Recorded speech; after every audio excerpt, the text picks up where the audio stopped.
जय गुरु, जय भारत माता की जय, जय हिंदू राष्ट्र की जय। বর্তমান পশ্চিমবঙ্গে যে পরিস্থিতি, স্বরাষ্ট্র মন্ত্রক এবং যে অমিত শাহ চৌকি দেখতে পাচ্ছে না, এখানে পশ্চিমবাংলায় জয় বাংলা গান হচ্ছে। ইউনুস যা বাংলাদেশে যা হচ্ছে এখানেও তাই হচ্ছে। এটা জয় বাংলা তৈরি করেছে। জয় বাংলার সুর তো এখানে না, পশ্চিমবঙ্গ, এখানে ভারত মাতাকে জয় বলতে হবে। আর সেই জায়গায় জয় বাংলা বলছে, তাহলে বাংলাদেশ তো নয় এটা। উনি কেন বাংলাদেশ তৈরি করছে?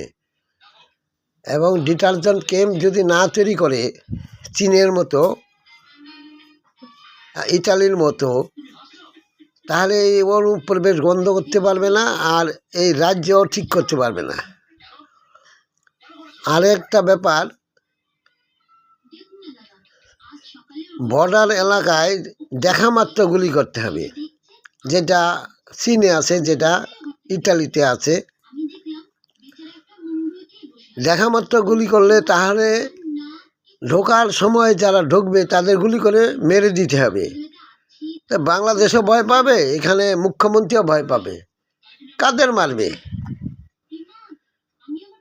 এটা পারমিশন যদি না করে, বিজেপির নেতারা যারা বক্তৃতা দেয় তারা চুরি পরে বক্তৃতা দেয়, তারা এই সমস্ত নিয়ে মাথা ঘামায় না, নাক গলায় না। নাক গলায় যাদের পদে থাকার জন্য নাক গলায়, এই সমস্ত কথা বিচার করে না, বিশ্লেষণ করে না। রাজনৈতিক নেতা না, তারা সিপিএম থেকে এসে হারমত বাহিনী কথাগুলো, তারা এই সমস্ত কথা বলবে না। এই সমস্ত কথা বলে তার বিরুদ্ধে অনেক কামান দাগাবে।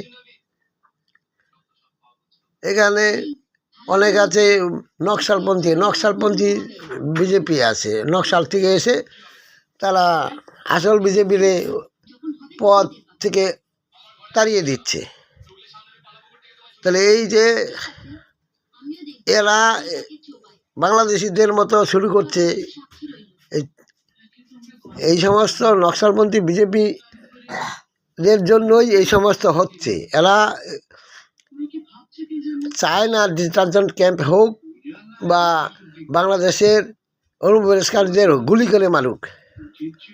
যখনই গুলি করে মারবে তখনই মুখ্যমন্ত্রীর মুখ থেকে কোনো আওয়াজ বেরোবে না।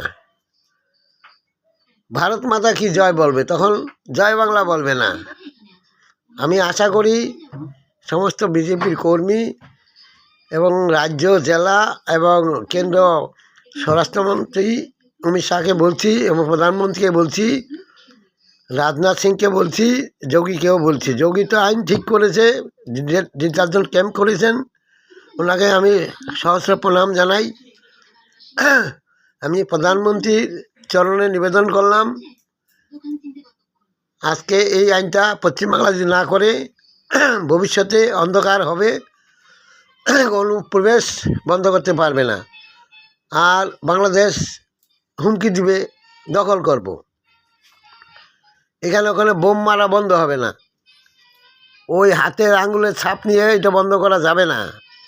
দেখা মাত্র গুলি চীনের আইন তৈরি করতে হবে এবং ইটালির আইন তৈরি করতে হবে। এইটা আমি চাকদা থেকে ছোট যোগী বলছি, প্রভুজি। জয় শ্রীরাম, ভারত মাতা কি জয়। দেশের সুরক্ষার জন্য, রাষ্ট্রের সুরক্ষার জন্য, রাষ্ট্রে যারা বসবাস করছে, হিন্দু, মুসলমান, খ্রিস্টান, বৌদ্ধ সবাই, তাদের সুরক্ষার জন্য আমি এই ক্যাম্প চেয়েছি, এবং সরাসরি সন্ত্রাসবাদীদের গুলি করে মেরে দাও। কেন?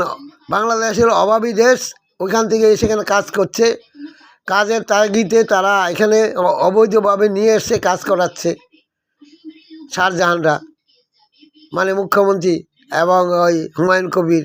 এই হুমায়ুন কবির এই তার জোরেই এত বড় পাওয়ার পেয়ে গেছেন। হুমায়ুন কবির প্রচুর মানুষ ঢুকিয়েছেন বাংলাদেশের এই অনুপ্রবেশকারী, তাদের নেতৃত্বেই হুমায়ুন কবির এত বড় পাওয়ার দেখিয়েছে। তাই আমি বলবো, আগে শুট আউট করে গুলি করে একদম হত্যা করে দিতে হবে ওই যারা বাংলাদেশ থেকে আসছে, তাদের কোনো মাপ হবে না যদি এই আইন না হয়। এবং পোটো আইনটাকে পাশ করতে হবে। যারা অন্যায় করবে, প্রধানমন্ত্রীর থেকে শুরু করে মুখ্যমন্ত্রীর থেকে শুরু করে মন্ত্রী মিনিস্টার সবারই ফাঁসির এবং জেলের অর্ডার হবে। এই আবেদন রেখে আমি প্রধানমন্ত্রী এবং স্বরাষ্ট্রমন্ত্রী তাদের কাছে এই নিবেদন, আপনারা কারুকার্য করবেন আশা রাখি। ছোটো যোগীর কথা মনে থাকবে। জয় শ্রীরাম, বন্দে মাতরম, ভারত মাতা কি জয়।